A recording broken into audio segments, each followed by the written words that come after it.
요즘 한 이틀 차이로 이 날씨 차이가 뭐 천지 차이인 것 같습니다.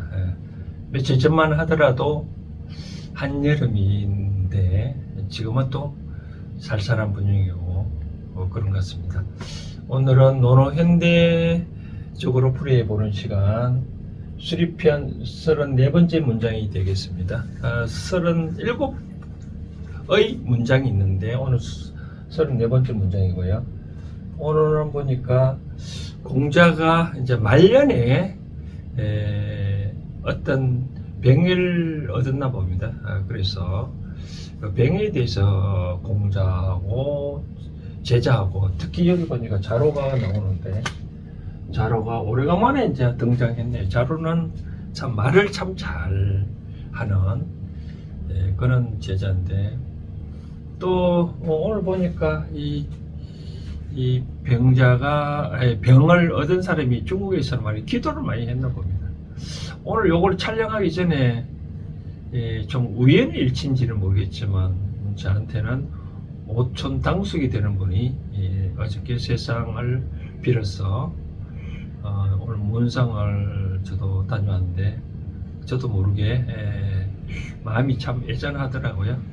과거에 우리 이 조상 선배들 보면 참 많이 고생을 하신 거를 잘 아는데 이제 갈 때가 물론 이제 그분이 91살이신데 아마 좋은 데 가시지 않겠냐는 그런 생각을 하고 좋은 데 가시기를 또 기도를 한번 해봅니다. 제가 기도를 했는데 오늘 마침 이 기도에 관련된 말이 나오네요. 한번 보면 문제 읽어드리면 자, 질병, 공작에서 질병을 낳네요. 자, 그러자 자활, 칭도는 청도는 청도. 이 도는 기도할 도자거든요. 기도를 청했다. 기도를 해보면 어떻겠냐라고 말씀을 했네요. 그러자 공자께서 말씀하시기를 유죄라. 이때는 모두 제자가 아니고 감탄사 할 때는 저라고 읽습니다. 저. 유저. 그런 것이 있느냐라고 하네요. 그런 것이 있느냐. 이제 병이 났으니까 병일 낫기를 기도하는 그런 것이 있느냐. 기도하면 낫느냐. 아마 그런 것이 세상에 있느냐라고 얘기를 하는 것 같아요. 그러자 자로가 뭐라 하냐면 자로 대활. 자, 이 대자는 중국말로 뚜이라고 얘기를 하는데, 그러니까 그 상대한테 높이게 말할 때는 이제 이런 대활이라는 표현을 쓰고요. 유지라 그런 게 있다. 지는 자 관계 대명사죠, 그렇죠? 이렇게 청도 기도를 하는 것이 있다라고 얘기를 하네요. 유지 있다. 그러자 뭐라고 했냐면니까 내활 요 내자는 우리 말은 잘 안 쓰는데 내는 어떤 뜻이냐면 각종 기도문, 축문을 써놓은 또 죽은 사람의 어떤 칭찬한 뭐라고 할까요? 조사 우리가 상가에 가보면 그 부분을 돌아가신 거에 대해서 이렇게 했다라는 칭송하는 말이 있잖아요. 바로 그런 것을 의미하는데 거기에 보면 뭐라고 하냐면 도, 이, 우, 상하, 신기라라고 하네요. 그러니까 거기에 보면 뭐라고 하냐면 기도를 했다. 너를 위해서 너에게 상하, 신기. 이때 신기는 뭐냐면 위는 위잖아요. 그렇죠? 하늘에 이제 상을 하늘을 보고 하늘 지를 보면 땅을 본다면 하늘을 있는 관장하는 신을 신이라고 땅을 관계하는 걸 관장하는 신을 기라고 하네요. 기. 땅신. 지금 이제 땅 귀신을 기라고 하늘의 신을 신이라고 합니다. 그죠? 그러니까 기도문에 그렇게 되었대. 내가 너를 위하여 하늘과 땅의 귀신한테 기도를 한 적이 있다. 라고 그러는 이제 병일 낫기를 기도하는 거죠, 그렇죠? 그래서 이제 자활 공자께서 말씀하시기를 굳이 도 이르라. 구는 공자를 뜻이겠죠. 그죠? 지. 요거는 이제 접속사, 뭐, 됐더라 같은 역할로 보면 되고요. 공자께서는 구는 뭐라고 했냐면, 기도를 한지 도구라. 도구이라. 기도를 한지 오래됐다. 그것이라면, 기도한 지 오래됐다라고 하네요. 이 말은 무슨 뜻일까요? 그러니까, 우리가 기도를 뭐 만약에 얘기를 한다는 것은 뭔가 뭐 이렇게 부족하기 때문에 하는 거잖아요, 그죠? 부족하기 때문에 부족된 삶을 사니까 또는 뭐 잘 모르니까 예를 들어서 이런 경우 있잖아요. 우리가 모르니까 뭐 삶이 어려우면 모르니까 절에 가서 스님을 만나거나 목사를 만나가서 방편을 얻는 거잖아요. 그래서 그렇게 하면서 기도를 이렇게 할 수 있는데, 통상적으로 바른 기도를 하는 말은 이런 거죠. 뭐 내가 삶이 어려운데 왜 어떤 한 것이라도 잘 모르니까 신이여 내가 왜 이렇게 어려운지 알려달라고, 바른 길을 갖게 달라고, 바르게 살 수 있는 길을 갖게 달라고 얘기를 하잖아요. 그렇죠? 그렇게 하면 이제 신은 뭐 어떻게 하는 역할을 하냐면, 뭐 갑작스럽게 뭐 공책이나 책이 뚝 떨어지는 게 아니라, 그래 인연을 붙여주는 거죠. 인연을 붙여주면, 그 인연이 그렇게 이제 사람을 붙여주면 그렇게 방향을 제시를 해주는 거죠. 그래서 세상 이치를 물으면 하늘에 기도를 해서 세상 이치를 알게끔 기도를 하는데, 이제 공자께서는 아마 그런 뜻인 것 같아요. 야, 자로한테, 자로 항상 이제 공자 옆에서 시공을 하니까, 기도는 무슨 기도를 하느냐, 하지 말라라는 것을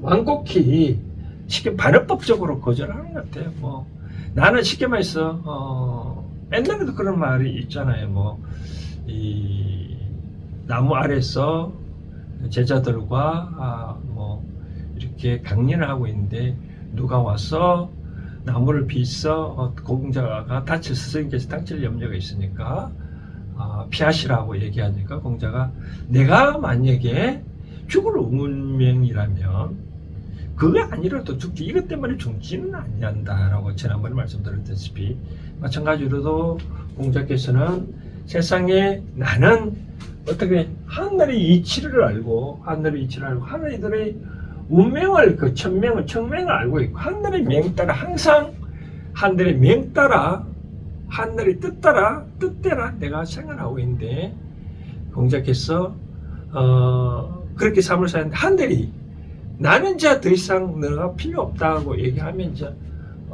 나아갈 하늘이 데려가겠죠. 그렇죠?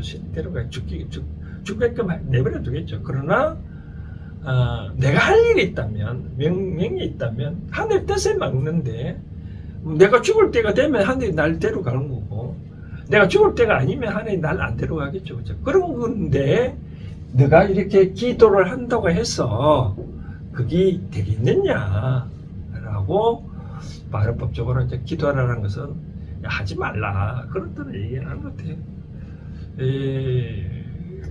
수료편은 이제 항상 말씀드렸다시피 이 강연을 하면서 제자와 있었던 대화를 이제 어록으로 이제 편집해 놓는데, 공자는 어떤 신에 대해서, 귀신에 대해서 별로 안 믿는 것 같아. 잘 있어. 그러니까 귀신 같은 소리 하지 말라라고 얘기를 하는 것 같아요. 자, 이제 여기에서 이제 현대적으로 어떻게 이제 이 문장을 받아들이시면 좋겠냐라고 생각할 때, 저는 이제 마찬가지로 공자가 말하는 이 기도에 대해서 이제 한번 말씀을 이제 드리고 싶습니다.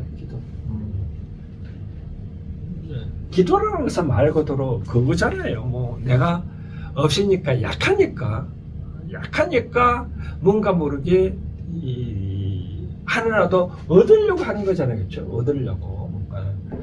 공자는 자기는 갖출 건 다 갖췄고, 그런데 내가 뭐 하나라도 뭐 더 가질 필요는 없잖아요. 그렇죠? 다 세상의 이치를 아는데. 그러니까 떳떳하니까 기도라는 것이 이제 필요 없다는 거죠. 그렇죠? 그래서 기도라는 것은 저는 다른 말 이거 표현하면 뭐냐면 어떤 왜 표현하냐면 없는데도 불구하고 더 가지려고 하는 바로 그런 짐이 아니냐라고 얘기를 하는 것 같아요. 예를 들어서 뭐 이런 경우 있었겠죠. 뭐 훌쩍 건너뛰어서 뭐 한데 과연 기도해서 만약 신이 그렇게 해서 도와줘 됐다고 했을 때 그게 바른 것이냐. 예를 들어서 어떤 사람이 쉽게 말해서 서울대 갈 지식이 안 되는데 기도를 해서 만약에 서울대 그래 갔다면은 과연 학교생활 제대로 잘 적응을 할까요? 그렇죠? 적응을 못 하잖아요. 그렇죠? 그래서 세상에는 이제 기도라는 것은 이와 같이 내가 없는 것을 쉽게 말해서 내가 요만큼 가져 있는데 더 가지려고 뭔가 모르게 나약한 표현을 하는 것 뿐이지 않느냐. 나약한 표현을 뿌리지 않느냐. 기도라는 것은 나약한 표현이다 라고 얘기를 저는 하고 싶은 거죠.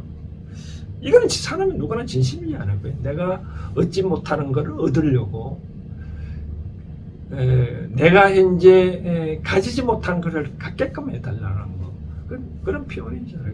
그래서 공자는 나는 이미 다 세상의 이치를 알고 다 가졌는데 내가 부족한 게 없는데 왜 하느냐. 또 한편으로 이런 말씀을 또 해보고 싶네요. 원래 기도는 우리가 신하들이 그렇게 하잖아요. 뭐 자식이나 부모, 자식이나 신하가 부모, 자식 입장에서 부모가 오래 살기를 기원하기 위해서 기도를 하고, 그걸 뭐 부모한테 가서 물어보고, 신하가 왕한테 가서 물어보고 하는 건 아니잖아요. 그렇죠? 자기 마음에 있으면 자기 마음 없게 하는데, 자루는 그걸 공자한테 물어보고 하니까 좀 이상한 표현일 수도 있다라고 생각돼서, 그래서 공자는 하지 말라라고 얘기를 이제 완곡하게 말하는 것 같아요. 그래서 그러면 이 세상에 살면서 해온 컨설팅 소장이처럼 한 번도 기도를 안 하냐, 바른 기도가 뭐냐 라고 물어본다면 저는 이런 것 같아요. 이 세상에 신이라고 해서 절대서 만약에 있다면, 저는 이게 신이 뭐라고 얘기를 하냐면은 대자연의 원리거든, 운영의 원리거든요. 그런데 이런 원리 갖고 있는 것이 때로 살다 보면 잘 모를 수 있잖아요. 다 간장할 수 없어요. 그러니까 우리가 이제 대신을 보낸다는데, 대신은 큰 신이 아니라 대신 큰 역할을 하는 이는 대신들을 이제 보내서 관장하기도 하는데, 이 대신도 또 까먹을 수 있거든요. 그러니까 이제 이런 기도를 꼭 한다면 이런 식으로 내가 할 거는 다 했는데 뭔가 모르게 이루어지지 않을 때, 하나만 예를 들면 이런 표현이겠죠. 지금 내가 만약에 내가 부자다. 그러면 뭔가 갖춰져 있잖아요. 그렇죠? 뭔가. 그런데도 불구하고 많은 사람들한테 질투심, 시기심을 갖기 때문에, 근데 질투심, 시기심을 안 가져야 된다. 남들이 이 사람한테 간다는 것은 이 사람들이 뭔가 모르게 잘못된 행동을 하기 때문에 많은 사람한테 질투를 받거든요. 그러면 이제 이 사람은 왜 내가 다른 사람으로부터 질투를 받아야 될 것인지를 공부해서 알아야 되잖아요. 그렇죠? 그럴 경우에 모를 때, 아까 말한 대로 만약 이 세상에 신이 있다면 바르게 인도를 해달라, 바르게 인도할 사람을 나타나게 해달라, 바로 그런 차원에서 만약에 외쳐보면 신이 참 깜짝 졸다 보면 깨어날 수도 있잖아요. 그럼 이제 이 사람한테 인연을 붙여주면 그 인연 따라 내 앞에 온 사람 인연을 잘 상대를 하고 대하면 바른 길을 알려줄 수 있는 거죠. 거기서 배울 수 있는 거거든요. 그래서 저는 이제 말씀드리고 싶은 거는, 떳떳하면 기도는 할 필요 없다라고 말씀. 공자처럼 떳떳하면 기도는 할 필요 없는 거다. 그러니까 뭔가 모르게 부족하고 나아가니까 하나 더 가지려고 하면 또 뭐 하나 더 가지면 더 진짜 더 좋을까요? 저는 하나만 더 얘기를 한다면 어떤 키가 요만한 사람이 있는데 요만큼 키가 커서 더 좋을까요? 이렇게 크면 뭔가 또 부딪힐 수 있잖아요, 그렇죠? 그렇기 때문에 내한테 하나 없는 것을 덜 가지려고 하면 그에 대한 업보는 또 있고 라고 얘기하니까 뭐 없는 것을 더 가지려고는 할 필요 없고 그렇게 없는 걸 하나 더 가지려고 기도는 할 필요는 없지 않느냐. 그냥 있는 대로 공자가 말한 대로 처음에 말씀드린 대로 나는 하늘의 뜻에 따라 생활하고 있기 때문에 과연 내가 뭐 죽을 운명이라면 하늘이 이미대로 가는데 그에 대해서 내가 반항을 한들 무슨 소용이겠냐. 그런 취지로 생각하면 되겠습니다. 그래서 이제 주어진 삶을 그렇게 나약하지 마시고 주어진 현 삶이 최고다라고 생각하고 살아가면 좀 더 마음이 편하지 않겠나 생각되어집니다. 자, 수리편 34번째 그런 차원에서 여러분들이 생각을 해주시면 되겠습니다. 감사합니다.